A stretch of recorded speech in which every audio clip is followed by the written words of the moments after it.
esse ambiente, esse clima de adoração, de quebrantamento.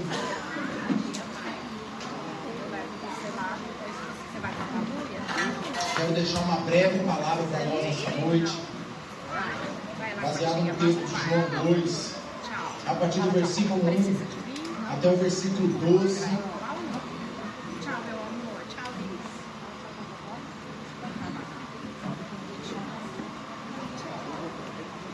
João 2, de 1 a 12, diz assim, irmãos: 3 dias depois houve um casamento em Caná da Galileia, e a mãe de Jesus estava ali.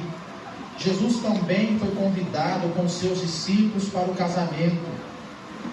Tendo acabado o vinho, a mãe de Jesus lhe disse: eles não têm mais vinho.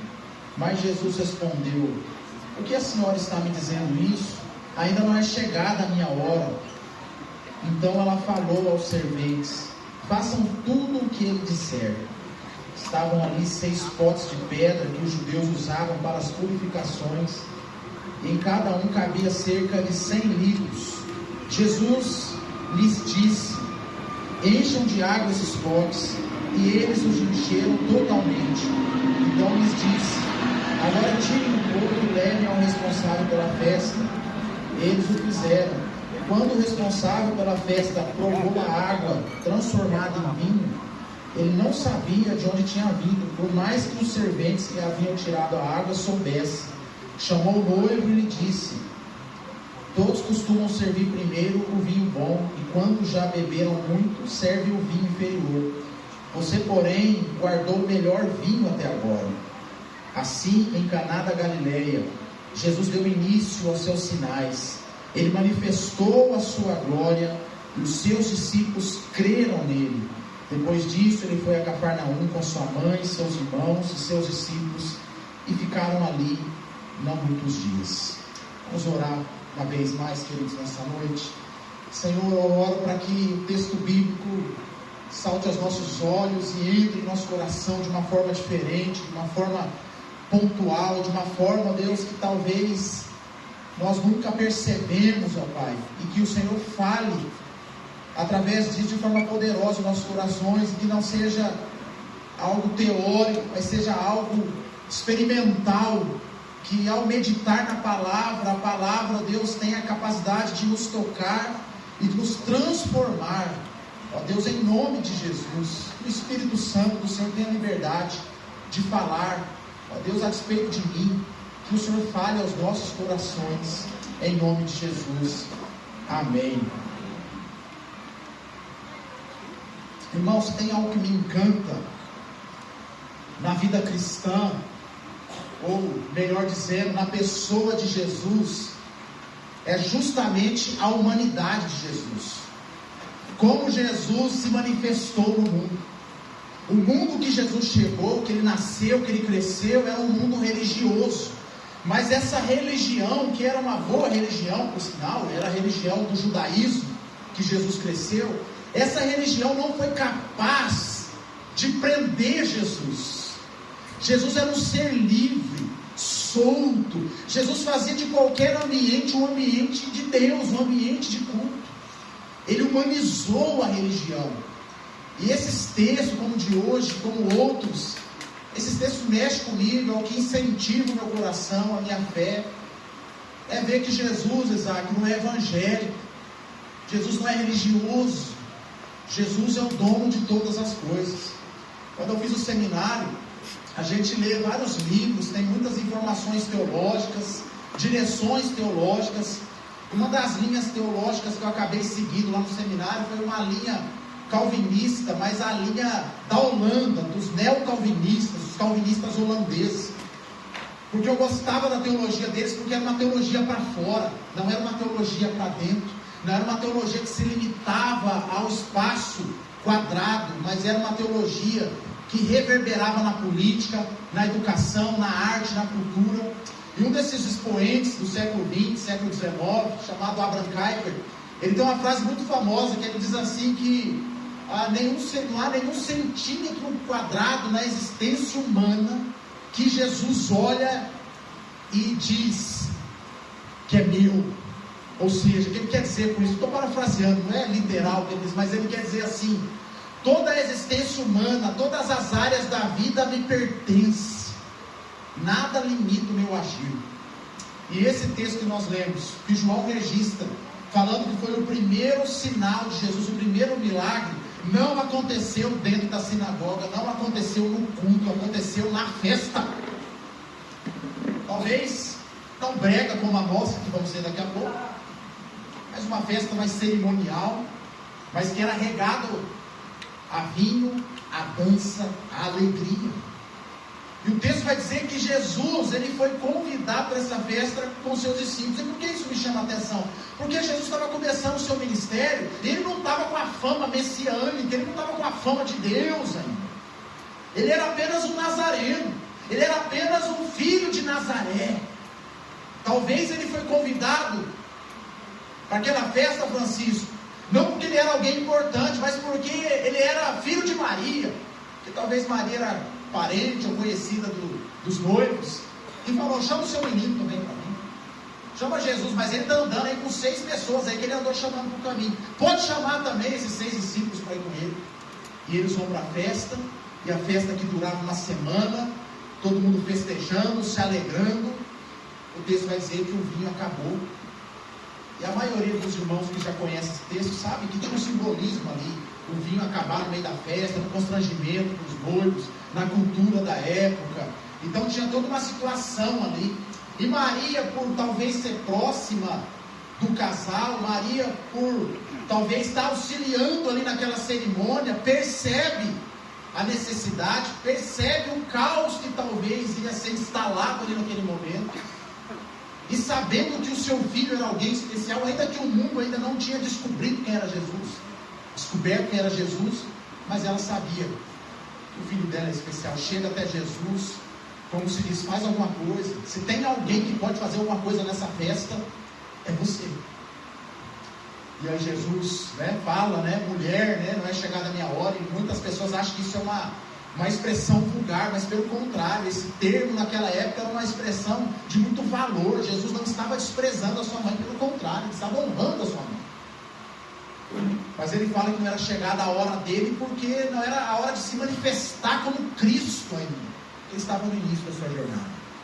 Mas ainda assim, aquela mulher, ela tem a esperança de que Jesus alguma coisa vai fazer, ainda que seja dar uma palavra para o público, pedir o microfone, para assim: gente, acabou o vinho, mas isso acontece, olha, é assim mesmo, vamos levar em consideração, que teve muita gente. Alguma coisa Jesus podia fazer, porque ali, o que estava ali não era um Cristo ainda ressurreto, não era um Deus milagreiro, mas era um ser humano, que era parente, que era filho de Maria, que foi convidado para uma festa, um momento de comunhão, um momento festivo.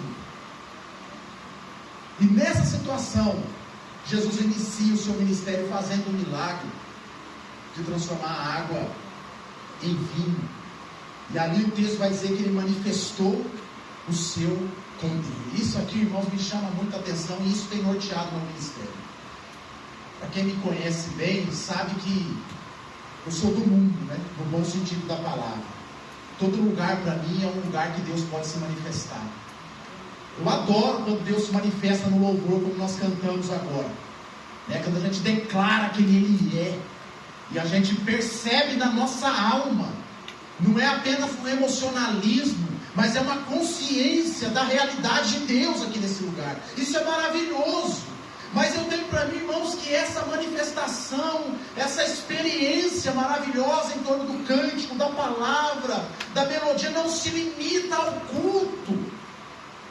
Isso pode ser estendido a cada ambiente, a cada centímetro quadrado da existência humana. Jesus olha para aquilo e fala: é meu. Ainda que para você algumas coisas parecem mundanas, secularizadas, distantes da sua crença, da sua realidade, mas se Jesus resolver se manifestar, Ele pode operar grandes coisas nesses lugares. E falar disso, irmãos, num período de comunhão, num tempo de comunhão, eu quero falar para você que a presença de Jesus que está aqui nesse acampamento, que transforma, que liberta, que cura, não se limita a esse lugar.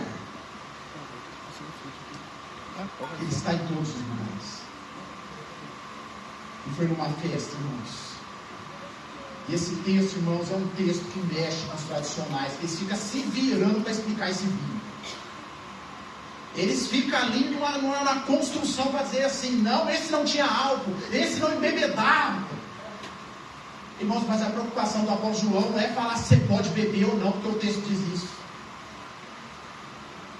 Se você olha para um texto como esse e está procurando achar um argumento para falar, pode beber, pastor, não é essa a intenção do texto. Se você é um que está procurando um texto assim, uma exegese para dizer assim, eles bebiam, mas não ficavam bêbados, também não é essa a intenção. A intenção, irmãos, é mostrar como Jesus trata o necessitado no ambiente festivo. Como Jesus, ele tem a capacidade, Isaac, de mudar uma condição, uma situação, num piscar de olhos. Como Jesus tem a capacidade de transformar um coração que estava tenso, preocupado com as incertezas daquela reunião, num vinho novo, numa alegria, num momento de honra. Esse é o Jesus que eu acredito, irmãos. É o Jesus que se manifesta aqui. É o Jesus que na noite brega. Você que é tradicional, segura o seu coração. Na noite brega, ele vai estar lá, irmão. Ele vai estar lá com aquela pessoa que ficou pensando meses e meses em se tornar brega para esse evento, para poder ter um momento festivo de alegria. Eu não sei você, mas minhas filhas ficaram aí, tem 15 dias que está falando isso. Experimenta a roupa, tira a roupa, experimenta a roupa e vai. E ela falou para mim, pai, e aí, o que você achou? Eu falei, esposa, deixa eu falar um negócio para você, não é porque é minha filha, mas eu vejo Jesus nesse negócio. Eu vejo Jesus no ambiente da comunhão. Deixa eu falar tradicional, segura a mão um pouquinho aí. Ô Ed, sabe onde Jesus estava hoje à tarde, Ed? Adivinha, ali embaixo ali, adivinha. Até no baralho. Ô pastor, aí não, baralho é do Satanás, tem um coringa, tem não sei o quê.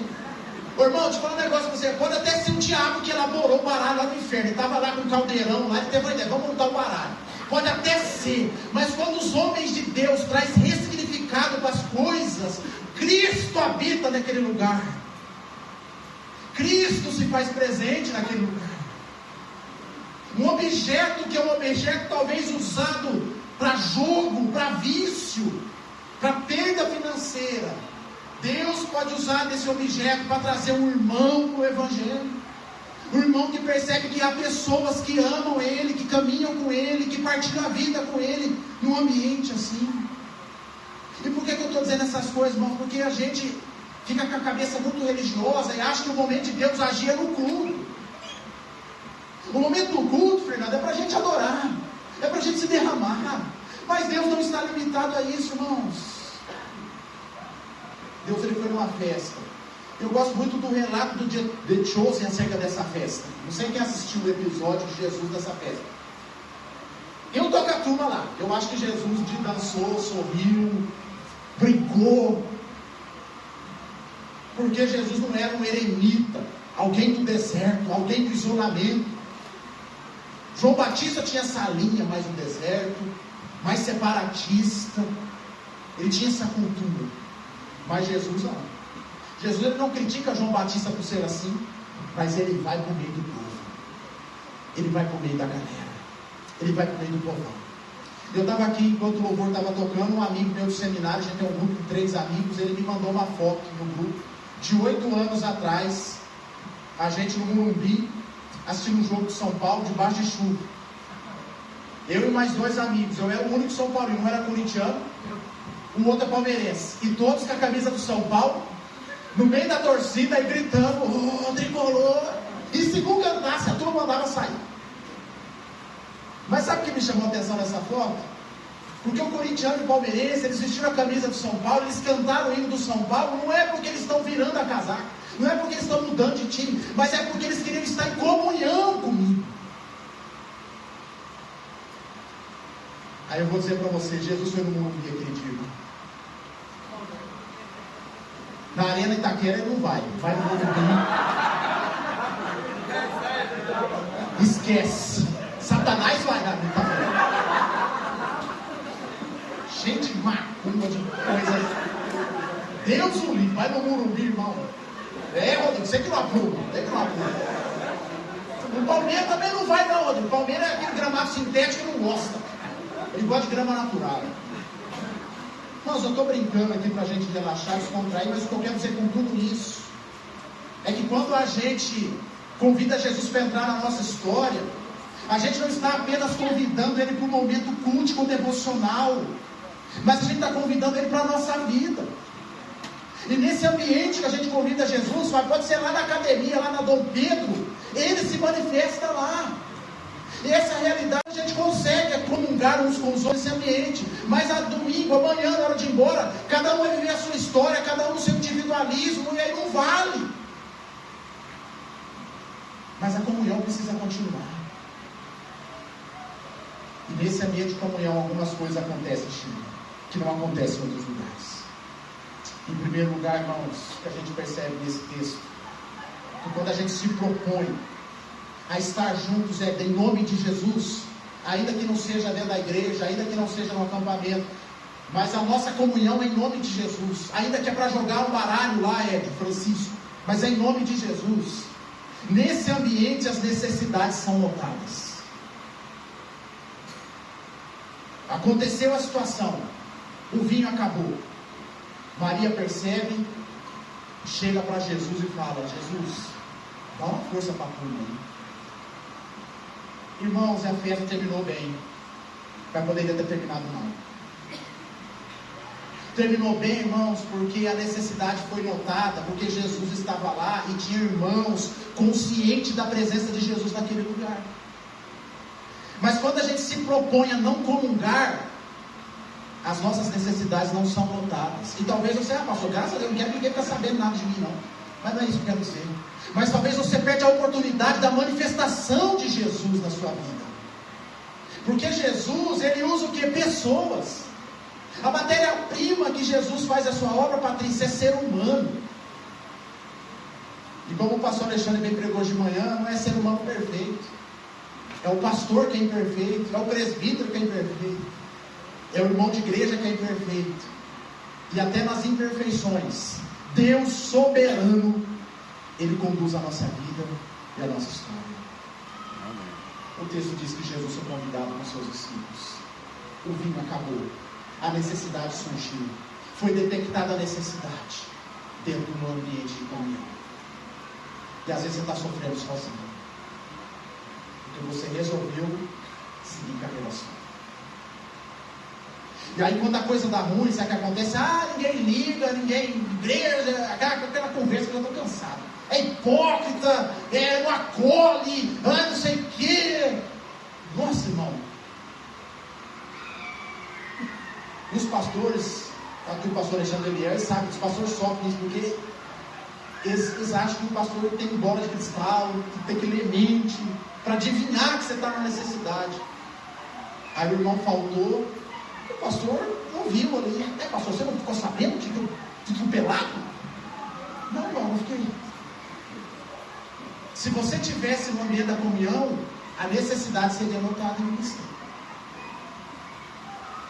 Mas quando você sai, quando você não convida Jesus, quando você não entende que Jesus está em todos os lugares, muitas vezes a gente morre sozinho, igual o menino hoje ali, acho que foi cadê o Matheus ali, tá?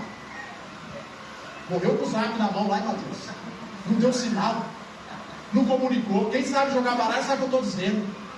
Não sinalizou para o companheiro que estava com a carta boa, perderam a partida com a melhor carta na mão. Tem gente perdendo a partida com a carta na mão. Tem gente perdendo a partida dentro da igreja, não está em comunhão. Pastor, não quero. Tudo bem. Mas a comunhão, ela é bênção. A Bíblia o tempo todo vai falar da importância dela.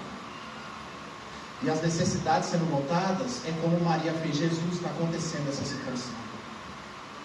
O senhor pode fazer alguma coisa? É os irmãos compartilhar a vida um com o outro. E não é com todo mundo mesmo, tá, irmão? Não é com todo mundo. Tem gente que não sabe ouvir mesmo. Tem gente, só abrindo um parênteses aqui, tem gente que ele gosta de furo, né? Sabe o furo jornalístico? Ele gosta que o irmão conta para ele um podre, para ele ter a nova para contar para os outros. Aí, como ele é muito evangélico, ele disfarça isso de pedido de oração. Eu vim num lugar lá em Mineira, numa igreja, que tinha uma irmã lá, que ela foi fazer um pedido de oração lá, mas era uma denúncia que ela está fazendo. Sabe a nossa roda que a gente faz de terça-feira lá? Passei, não foi o pastor, passou o microfone lá, não, e aí foi o próprio filho que ela denunciou. Não, é oração para o meu filho. Não, pode orar, irmã, e na oração porque ele é pilantra, porque não sei o que, tal. Aí o pastor, não, depois da conversa particular. Não, irmãos, não é esse o objetivo. É que no meio desse espaço de comunhão, talvez nem todos estão espirituais, como o pastor Alexandre pregou hoje, aptos para ouvir a nossa necessidade, mas ainda tem os remanescentes, irmãos. E quando a gente compartilha a vida com a pessoa certa, que vai levar a nossa causa para Jesus, o milagre pode acontecer, a restauração pode acontecer. Às vezes você não encontrou Jesus, mas você encontrou a Maria, que vai chegar. Você não pode fazer alguma coisa? Sabe como a gente chama isso, Melissa? Intercessão. Às vezes você está enfraquecido, mas você pode chegar, minha irmã, você pode orar por mim. E se ela for uma irmã espiritual, como de Gálatas, que nós ouvimos hoje, ela vai entrar na brecha em oração por você. Ela vai levar a sua causa, a sua necessidade até Jesus. Irmãos, a comunhão precisa gerar isso em nossos corações. Precisa gerar essa empatia, essa humanização da vida. Ainda que a gente não tenha solução, Isaac. Eu como pastor não sou muito limitado das demandas que chegam para mim. Chega cada coisa para mim que eu falo, meu Deus. Aí a pessoa fala, pastor, eu só quero que ora, mas eu sei que ali a pessoa queria alguma coisa a mais, aí eu só posso fazer o quê? Orar mesmo. Aí eu oro, velho. Eu falo, Senhor, visita essa pessoa. Acho que foi quinta-feira, eu estava subindo ali a rua perto da minha casa, a rua Santa Catarina, que vem desde lá da Zé Henrique, só. Já estão com um lance, um monte, irmão, de resgate, bombeiro, moto. Eu falei, nossa, alguma coisa grave está acontecendo aí para cima. Vários carros automóveis, moto, tudo assim, acelerado, cortando. Eu falei, Senhor, eu não sei o que está acontecendo. Ah, Senhor, mas visita desde já. Vai lá, Senhor, eu não sei, não vou atrás para ver, mas o Deus, o Jesus, que olha por qual o centímetro quadrado da existência humana e diz, é mil, ele pode ir lá e visitar essa pessoa. Aquela festa, irmãos, foi restaurada, porque houve a necessidade, e a necessidade foi direcionada para a pessoa certa. Quem é a pessoa certa? Jesus. Mas foi Maria que levou a notícia. E dentro disso, irmãos, a gente aprende que ainda que o problema não está sendo resolvido na hora, Renata, a gente pode ter esperança. Porque Jesus aparentemente dá uma palavra meio assim, meio se sou eu, estou entendendo assim, ele não vai fazer nada. Levei para ele lá, tem que ver aí, porque não é minha hora, eu tô, tem que ver. Se eu sair de lá e falar assim, não vai ter nada, não vai fazer nada. Mas Maria faz o contrário, ela chega para a turma, os servos lá e fala assim, faz tudo que ele falar aí. Sabe o que está no coração de Maria? Esperança. Ele não disse nada, não aconteceu nada, mas eu conheço o meu garoto, eu conheço o meu menino, eu peguei no colo, eu criei ele, eu sei da missão que Deus tem nele, por ele, através dele. Qualquer reação dele, obedeça. Sabe o que está no coração dessa mulher? Esperança. Mas sabe como a gente leva a vida? Fui lá no culto lá, o pastor pregou, Alexandre, achei que ia virar alguma coisa, não virou nada. Falei, à noite normalmente é culto de noite, né? O pastor deles também pregou, falou lá, gritou, cantou, mandou, sobe, levanta, abaixa, fez lá parafernália dele lá, também não resolveu nada. Não, mas domingo ele vai bradar igual um leão. E ele eu tenho certeza que vai fazer. Aí o Eliel prega, muito bem pregado, aí também não acontece nada. Esse acampamento foi ruim. Não ganhei, vai ter troféu, vai ter coisa na festa, vai, né? Não ganhei também, não prega. Eu ando brega a vida inteira, o dia da festa que é para mim ganhar. Não ganhei. O acampamento foi ruim. Cadê a Dani? Você fez o negócio lá das críticas e dos elogios, a caixinha? Ah, é? Direto? A vacina a turma não vai falar. A turma não vai falar. Tem que pôr um papel na caixinha. Ah, já teve um? É o reclame aqui. Aí, eu duvido que você tenha coragem, mas tem gente que o sentimento é, a minha reclamação é, Deus não falou. Deus não falou. Sem esperança. A resposta de Jesus para a mulher é, mulher, que não é chegada a minha hora, o que eu tenho a ver com essa situação? Ela olha para os serventes e fala assim, ó, vai dar certo. Irmão, é nesse tipo de espiritualidade que eu acredito. Eu não acredito na coisa que acontece assim, ó, instantâneo. Eu acredito nas coisas que vão acontecer na medida que a gente vai obedecendo. E o que Jesus diz para aqueles homens, não era assim, eu vou transformar água em vinho. Ele fala, pega aí as pedras, aí os potes, sabe, enche de água, e leva para a turma beber. Ele não contou o processo. Ele não explicou a química que ele ia fazer. Ele falou, pega a água, enche e leva. Aí, irmão, eu não sei você, mas se você é daqueles mais racionalzão lá, pensa você, esse servente aí, o vinho acabou, a festa, vai lá chegar, vai que deu errado, vai que vinagrou o vinho, vai que deu só água ali, vai que... Mas eles fizeram o que Jesus pediu. É a esperança de que enquanto estou na jornada, Deus vai trabalhando na minha vida. Eu vou tendo paciência nos processos de Deus. Só que a gente vive num tempo imediatista, irmãos, que as pessoas querem as coisas para ontem. E amanhã nós vamos ter um momento do testemunho aqui. E aí você viu um irmão aqui falar que Deus visitou, que Deus operou, que foi o melhor acabamento da vida dele, que nunca mais ele vai ser o mesmo. E a sua vida está do mesmo jeito, você fala, ai, tá vendo? Isso aí mesmo, aí. Deus tem os seus preferidos mesmo, isso aí. Paciência, irmão. Ambiente comum, casamento, necessidade, esperança. Eu vou dizer para os irmãos, não é fácil, irmão, cultivar a esperança no coração. Não é fácil. Eu prego, irmão, e prego para mim mesmo. É duro. Mas o meu temor a Deus me faz olhar para o texto e acreditar. Faça tudo que disser, o que Deus falar, eu vou fazer. Então, em primeiro lugar, irmãos, nesse ambiente da comunhão, nesse ambiente comum, festivo, as nossas necessidades são notadas e há uma chance grande de Deus operar. Em segundo lugar, nesses ambientes a gente precisa cultivar a esperança. Terceiro e último lugar, irmãos, o texto bíblico vai dizer que os homens fizeram o que Jesus disse. E quando serviram lá o doutorzão do vinho lá, que conhece, na hora que ele tomou o vinho, ele fala, rapaz, você está demais. Esse casamento aqui está demais. Normalmente os casamentos que eu trabalho aí, que eu sirvo o pessoal, dá de grana mesmo, a turma dá alta. Eles primeiro servem o vinho bom, né? Depois a turma já alcoolizou, a turma já alegrou e nem percebe mais. Depois é o vinho muito, você é tão elegante, você é tão chique, como diz a professora de português, é chiquíssimo, que você serve depois o bom vinho.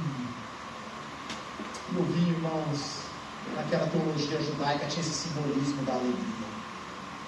Isso aqui ensina para nós, irmãos,